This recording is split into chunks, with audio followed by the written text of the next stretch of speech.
Assalamualaikum warahmatullahi wabarakatuh. Bismillahirrahmanirrahim. Bismillahirrahmanirrahim. Bismillahirmu'afi. Bismillahilladzi la yadurru ma'asmihi say'un fil ardi wala fis sama' wa huwas sami'ul alim. Alhamdulillahilladzi hadana bi'abdihil muhtari man da'ana ilaihi bil izni wa qad nadana labbaika ya man dallana wa hadana. Allahumma wa salli wa sallim wa barik ala sayyidina Muhammadin salatan tamla'u khazainallah nura takunu lana walil mu'minina farajan wa farahan wa surura wa ala alihi wa sahbihi ajmain, amma ba'du. Hadratal muhtaramin, para alim ulama, para kiai, para asatidzah yang hadir pagi hari ini, kita doakan semoga selalu diberikan oleh Allah panjang umur, sehat walafiat. DKM Masjid Raya Jatimulya beserta pengurusnya yang lain, kita doakan juga selalu diberikan oleh Allah panjang umur, sehat walafiat. Hadirin wal hadirat rahimakumullah. Pertama dan yang paling utama, kita ucapkan rasa syukur kita kepada Allah Subhanahu wa taala berkat rahmat, taufik, hidayah wal inayah dari Allah Subhanahu wa taala. Di pagi hari ini kembali dipertemukan dalam keadaan sehat walafiat. Allah karuniakan iman, Islam dan ihsan, bisa bersama-sama istiqomah melaksanakan salat subuh berjamaah di Masjid Raya Jatimulya, dan kita masih berlanjut i'tikaf seraya thalabul ilmi dan silaturahim. Semoga seluruh aktivitas amal ibadah kita diterima oleh Allah Subhanahu wa ta'ala. Salawat dan salam teruntuk Nabi kita Muhammad sallallahu alaihi wasallam biqaulina Allahumma salli wa sallim wa barik alaihi. Hadirin wal hadirat rahimakumullah. Pembahasan kita berlanjut tentang kaifiyah salat di saat kita dalam keadaan sakit. Rasul sallallahu alaihi wasallam memberikan satu sanjungan pujian kepada kita sebagai umatnya yang ittiba kepada Nabi Muhammad sallallahu alaihi wasallam dari seluruh aspek kehidupannya, terutama adalah di dalam mengikuti syariah-syariah yang diberikan contoh oleh Nabi kita Muhammad sallallahu alaihi wasallam. An Jabir radhiyallahu taala anhu qala qala Rasulullah sallallahu alaihi wasallam, khairu ummati alladzina idza asa'u wastaghfaru wa idza safaru qassaru wa aftaru. Rasul sallallahu alaihi wasallam menyanjung kita, disebut oleh beliau adalah khairu ummati, sebaik-baik umatku. Jadi umat Nabi Muhammad sallallahu alaihi wasallam sejak masa Nabi Muhammad sallallahu alaihi wasallam diutus sampai nanti terjadi hari kiamat, ini adalah disebut umat Nabi Muhammad sallallahu alaihi wasallam. Siapa umat Nabi Muhammad yang diberikan sanjungan sebaik-baiknya umat Nabi Muhammad? Yaitu umat Nabi Muhammad alladzina idza asa'u wastaghfaru. Kalau umat Nabi Muhammad ini seperti kita, terjerumus segala dari kesalahan, dosa dan kemaksiatan, segeralah umat tersebut wastaghfaru, mohon ampunan kepada Allah Subhanahu wa ta'ala. Kita manusia sehebat apapun, ilmu yang kita punya, pelajaran-pelajaran yang kita dapetin dari pemahaman Al-Quran, pemahaman hadis, dan segala macam tata syariat agama yang kita kuasai, tetap saja yang namanya manusia punya sifat yang tidak akan pernah lepas dari dirinya, yaitu mahallul khata' wan nisyan, tempatnya salah dan tempatnya lupa.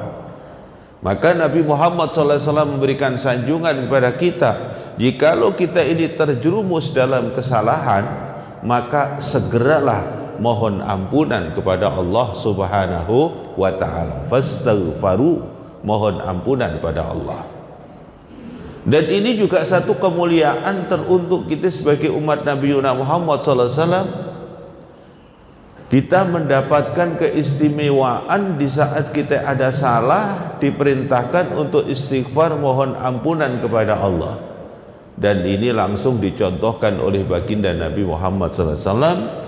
Beliau dalam sehari semalam ini memberikan contoh mohon ampunan kepada Allah.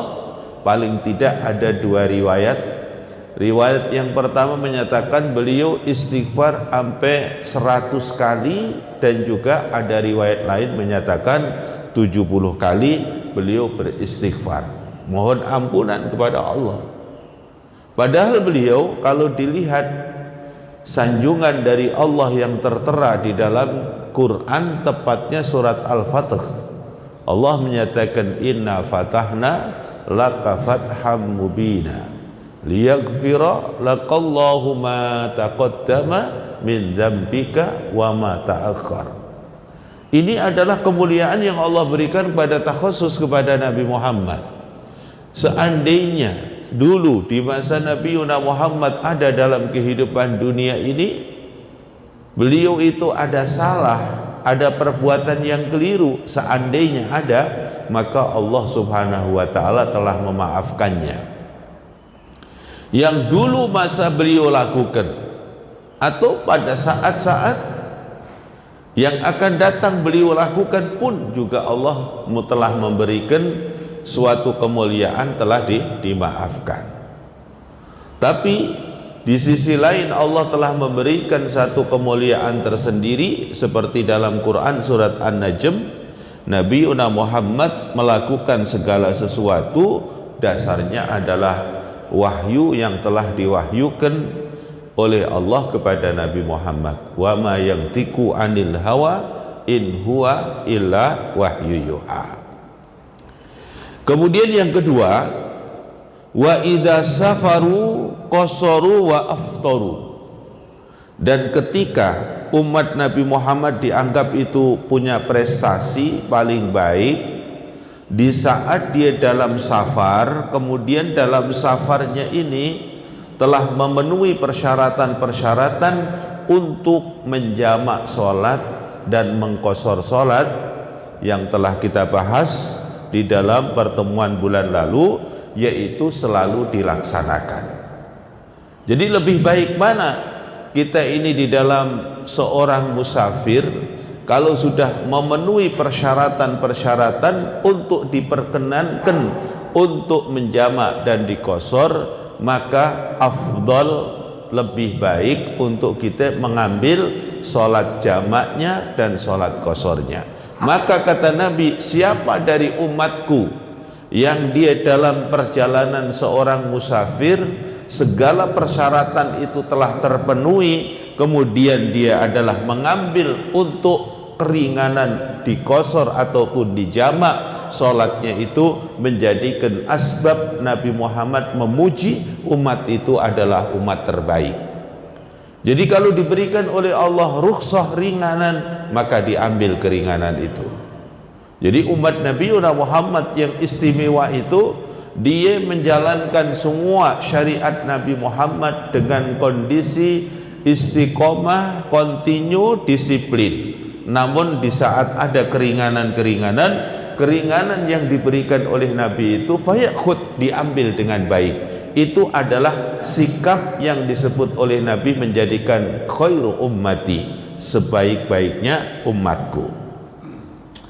Hadirin jamaah sekalian rahimakumullah. Kemudian Nabi Muhammad sallallahu alaihi wasallam menceritakan tentang seseorang yang pada suatu ketika lagi dalam kondisi sakit.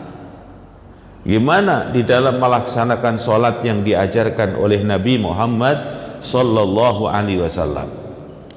An Imran bin Husain radhiyallahu taala anhu qala kanat bi bawasir fasa'altu Nabi sallallahu alaihi wasallam anis salati faqala Nabi salli qa'iman fa illam tastati faqa'idan fa illam tastati fa'ala jambin rawahul Bukhari.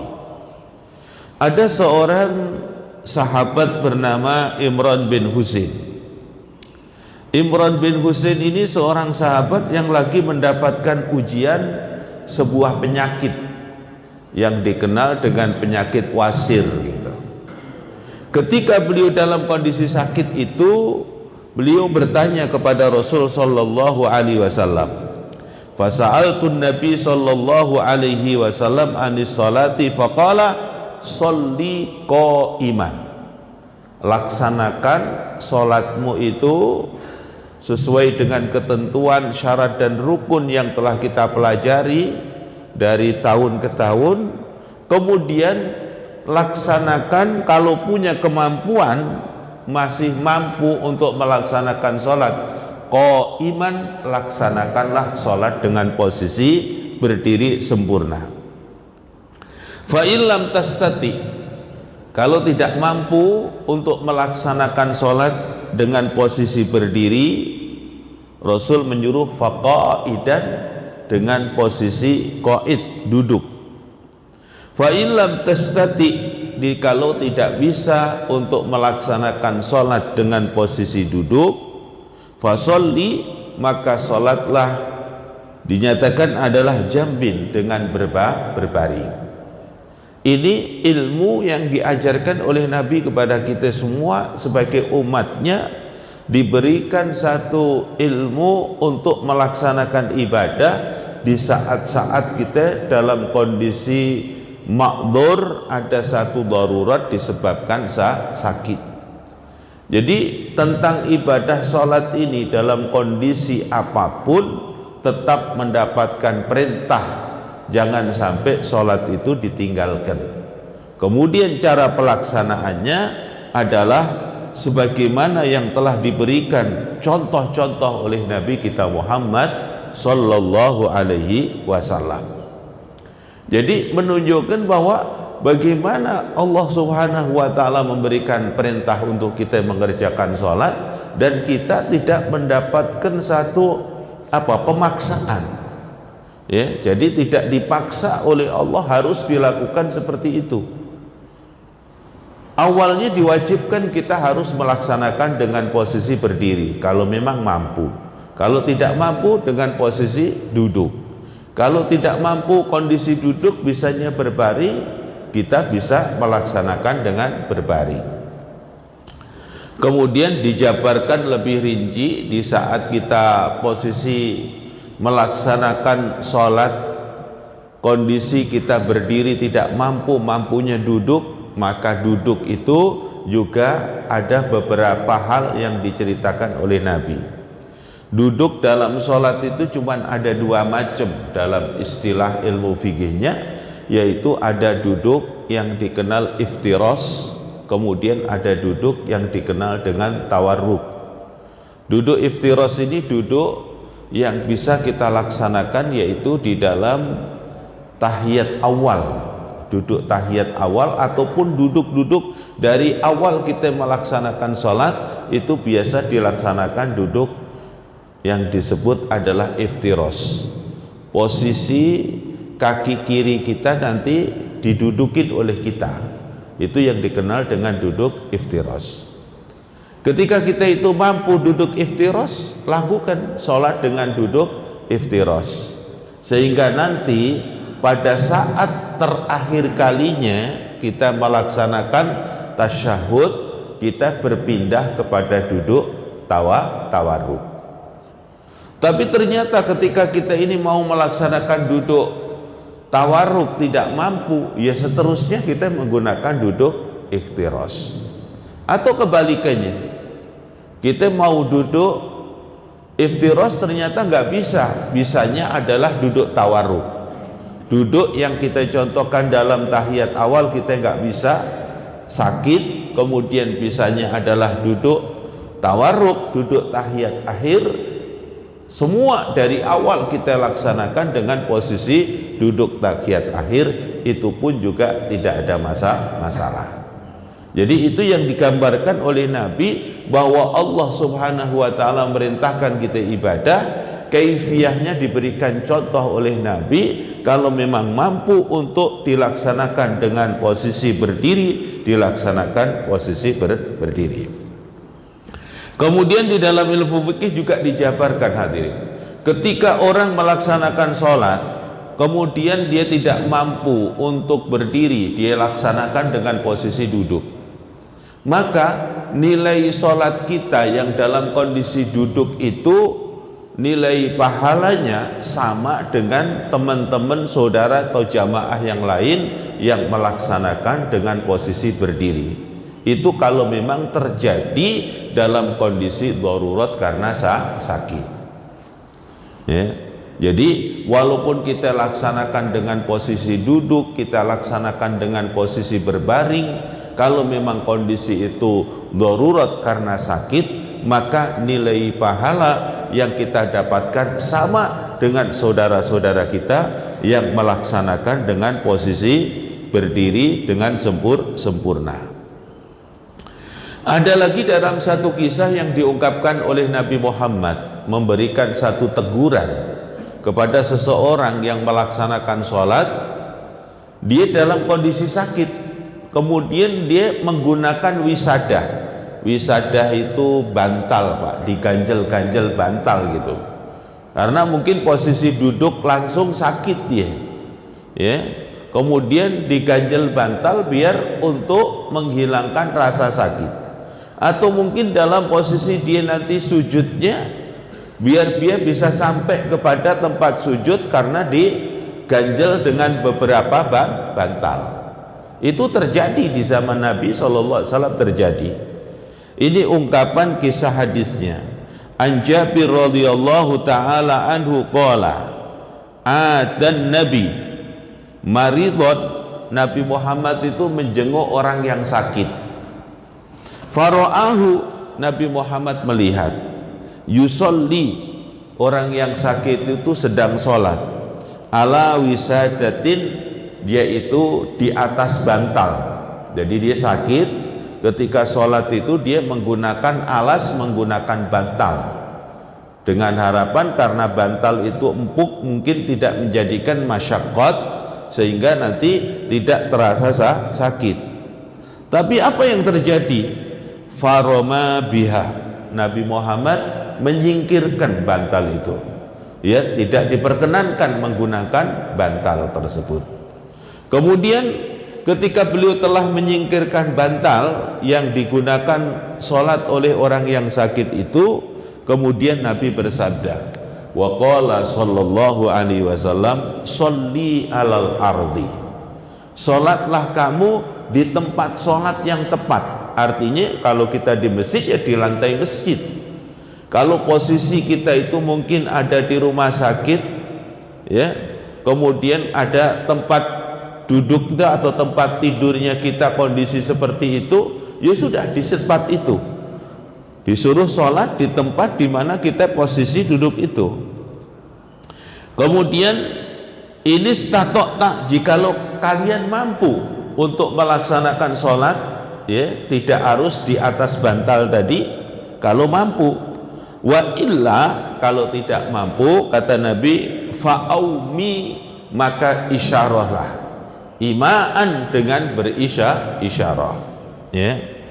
Waja'al sujudaka ahfadha min ruku'ika, maka sujudlah kamu pada saat sujud kamu itu lebih rendah daripada posisi rukuk kamu. Sekarang banyak di antara saudara-saudara kita, orang tua kita, bahkan di masjid-masjid selalu ada wakaf kursi, seperti ada di Makkatul Mukarramah, Madinatul Munawwarah, dan juga di beberapa masjid itu disediakan bagi seseorang yang tidak punya kemampuan, ya. Jadi tadi kata hukum sakit, ya, ataupun yang dikenal dengan kondisi sakit itu adalah lisyuyukh, karena apa? Kita sudah usia sepuh yang tidak punya kemampuan lagi untuk melakukan gerakan-gerakan sholat dengan sempurna. Kita mau rukuk yang sempurna sudah tidak mampu, kita mau posisi melaksanakan sujud yang sempurna, nanti ketika bangunnya berbahaya.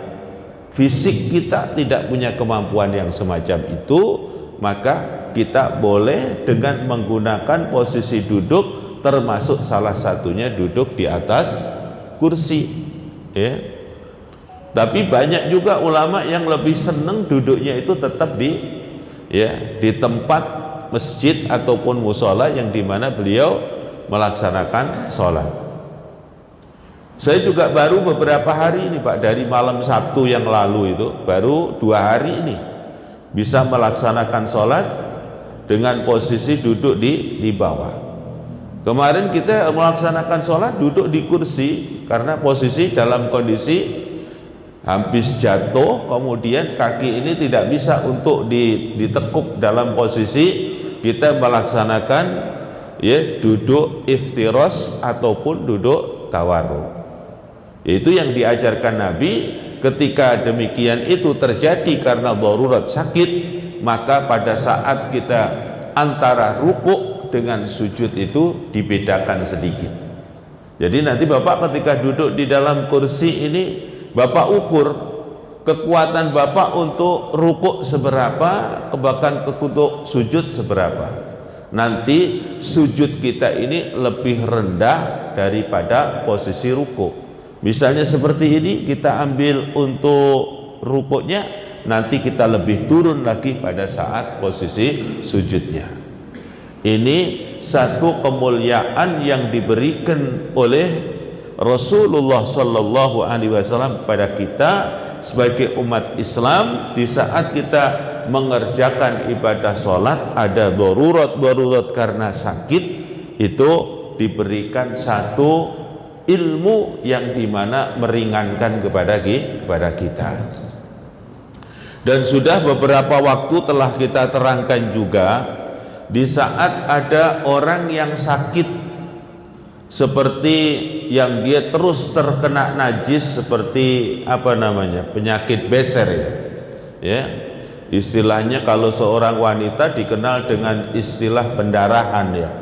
Kalau seorang laki bisa terjadi pipis terus gak berhenti-berhenti, maka di dalam pelaksanaan sholatnya bisa yuqarrib bainal waqtaini, yaitu mendekatkan dari dua waktu. Jadi seolah-olah seperti hukum yang telah kita bahas sebelumnya, yaitu jamak. Jadi kalau dia melaksanakan sholat dalam 5 waktu, orang yang terus dalam kondisi tubuhnya itu terkena najis atau keluar najis terus menerus, maka bisa dengan cara, yaitu pada saat sholat duhur itu diperdekatkan dengan sholat asar, kemudian ganti pakaiannya, 1 kali ganti pakaian untuk 2 sholat, yaitu sholat duhur dan sholat asar. Sholat duhurnya agak diakhirkan, kemudian lanjut ke sholat asar, diganti 1 pakaian, kemudian nanti sholat maghribnya didekatkan kepada sholat isya, ganti 1 pakaian lagi, kemudian nanti subuhnya diganti lagi. Jadi 1 hari cukup dengan 3 kali ganti. Itu orang yang daimun najasah atau daimul hadas, yang dia terus terjadi, ya, hadas kecil terus, buang air pipis terus, gak berhenti-berhenti. Itu cara sholatnya seperti itu. Kemarin Bapak hari Jumat saya dapat tugas khutbah di Rawalumbu. Di Rawalumbu itu juga terjadi, ada orang sepuh yang beliau istilahnya punya penyakit itu pipis. Ternyata nggak tertahankan, ya, nggak tertahankan pas ketepatan karena kami juga belum bisa duduk dengan sempurna, maka saya menyuruh seseorang imam pada yang ada di masjid itu. Ternyata pada saat dia menjadi imam, qiraahnya terlalu panjang sehingga menjadikan asbab si salah satu jamaah ini yang biasanya dia bertahan untuk melaksanakan dengerin khutbah sampai sholat itu bertahan. Kemarin dia tidak tertahankan, akhirnya ya dia juga dalam kondisi wudhunya batal karena dia pipis di posisi di masjid, ya, posisi di masjid. Itu diantaranya adalah kaifiyah sholat dalam kondisi orang yang sakit, telah diberikan contoh oleh Nabi kita Muhammad Sallallahu Alaihi Wasallam. Jadi semua diberikan oleh Nabi kemudahan-kemudahan yang tinggal kita memahami kemudian mempraktekannya bagaimana yang telah beliau contohkan.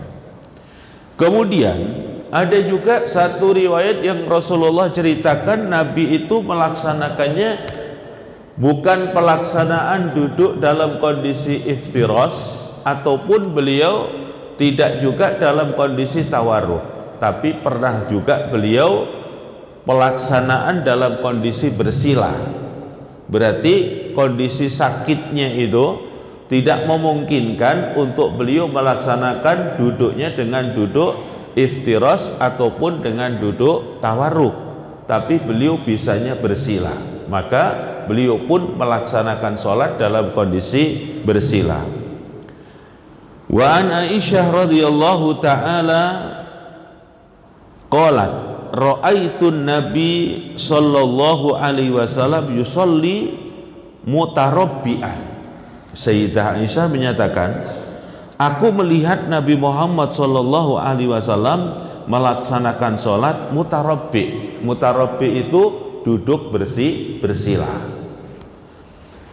Al-qiyamu fi sholatil fardhi ruknun lil qadir alaihi, ammal marid alladzi la qudrata lahu alal qiyam fayusolli qa'idan kaifama amkana, wa hadha min samahatil Islam wa taysiril ahkam wa ajrul qa'id al-alil ka ajril qa'im al-qadir.